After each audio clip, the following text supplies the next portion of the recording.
Hello, Steve Melendrez, illustrator, sculptor, model maker for the Natural History Museum. And this is going to be more of a lecture, kind of like the day in the life of a person who works in the Natural History Museum in the art department, exhibits, same thing. This is also known as visual post-its for my daughter. If you've seen some of my other videos, you'll understand what I'm talking about there.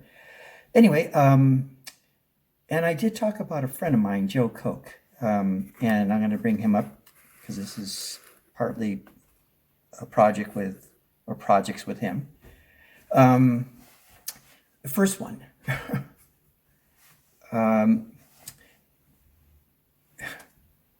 We were given the task to set up a Mamenchisarus,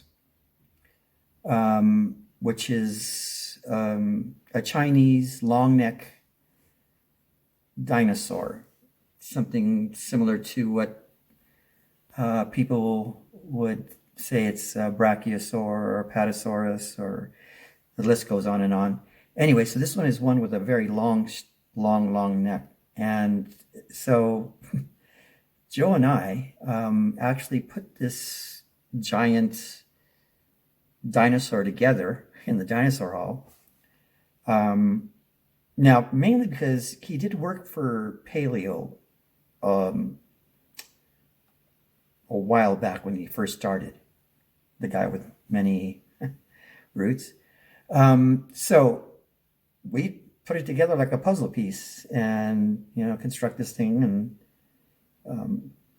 of course, we were stepping on toes, which was the Paleo department.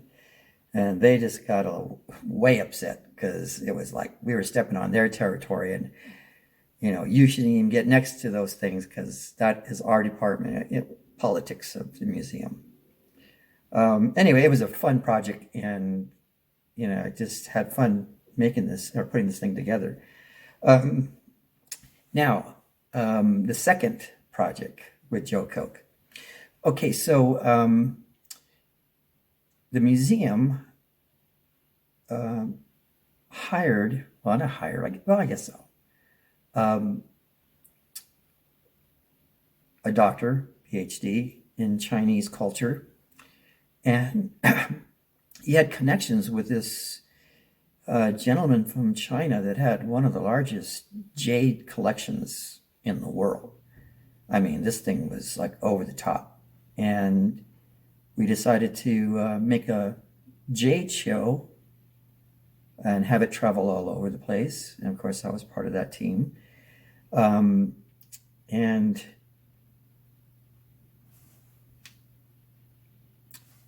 we had an actual full jade burial suit. This is something that's rare because they're not always all intact. And he had one, and these little jade tiles, and they were woven with gold thread, well, wire pretty much. And there, I know this is going to sound a little off, but it also came with a number of little jade plugs for every orifice in the body. I'm not sure what that was all about. Maybe to keep the spirit in or whatever. I'm not sure, but I'll let your brain work on that. So part of the project, and I was part of that, was we were to construct a burial site.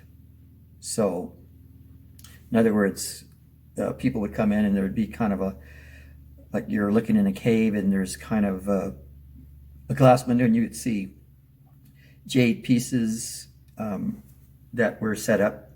Of course, I was, trying to figure out how to do some of these things. And we ended up coming up with nature fakers. So we had to make it look like, there was pieces and things scattered and, mounds of dirt and whatever. We did have some reference. But of course we couldn't use the real jade artifacts, because that would be not right.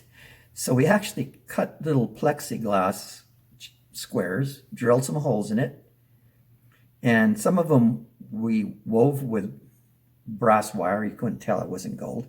So there was some pieces just placed in different areas, and then there was kind of a construction of partial parts of a suit, like the way they would probably find it. Anyway, it looked pretty good. But along with that, like I said, I never knew what I was going to be doing from week to week or month to month. And this is one of those stories that I don't even think my daughter knows anything about it. And that's why I'm doing these things, is for my daughter and some of my friends. Anyway, so it was me and Joe again, Joe Koch. And our assignment was to put these jade artifacts on display. It was probably the scariest assignment I have ever had. And Joe's kind of a master of welding and all that other stuff. I'm a master of bending, pretty much. And we had to design these brass holders to hold all these artifacts in place. Some of them were hung up, some of them were in a flat container display. Now, we had a little pad on the brass, but we had to make it so that the supports weren't overwhelming. So in other words, it had kind of, you could barely tell it was like floating by itself. So we had to figure out just amount that would hold the weight but wouldn't damage these artifacts. And I think the jade it's been a long time, but I think it was called dendrite. It's not an ordinary jade where most people think is green jade or white jade. These are dark colors, and there was like these round discs. I'm not sure about the name it. For some reason, the word dopa stones come in to my mind, but it doesn't mean it was over 20 years ago. So that was our job. And he had, I think it was the only one, or there may be a couple out there, a jade bowl that was hand carved. That meant it was a large piece of jade that they carved this in. And it was so thin that you could almost like put your hand on the other side and you could kind of see your hand moving. Not like you could see your actual hand, but you could see the shadow of your hand moving. And that was one of the pieces we had to put in there. Now, you have to understand that little bowl, because it's not modern jade that we have with the tools. This is Neolithic, this is way back. And that little bowl was worth like $500,000. So we were moving, and I was holding $500,000 in my hand, hoping that I can move it from here to there and get this thing set up and make it so that if LA, shaky city, if we had an earthquake, this thing wouldn't go, and we would see the guy that owned this miracle of art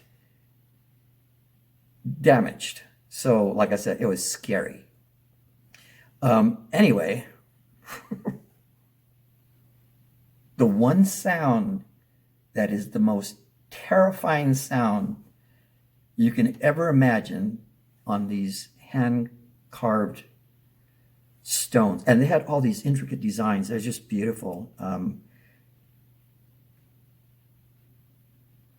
We picked, I think, it could have been me. It was a long time ago. But picked it up as careful as I can. And you hear this sound.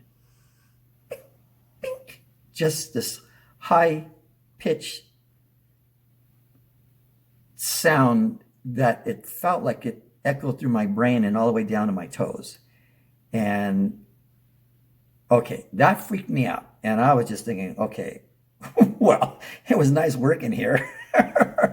And we, of course, we had to tell the gentleman that happened. And he was just extraordinary, generous person. And he said, it's happened before. Don't worry about it. So, of course, there was people that actually worked on making sure it came together in the right way. And it went on display. Anyway, so this is kind of just one of those crazy stories of the life and times of an artist in the Natural History Museum in Los Angeles. But I thought it was an interesting story, so I'm just sharing that. See ya.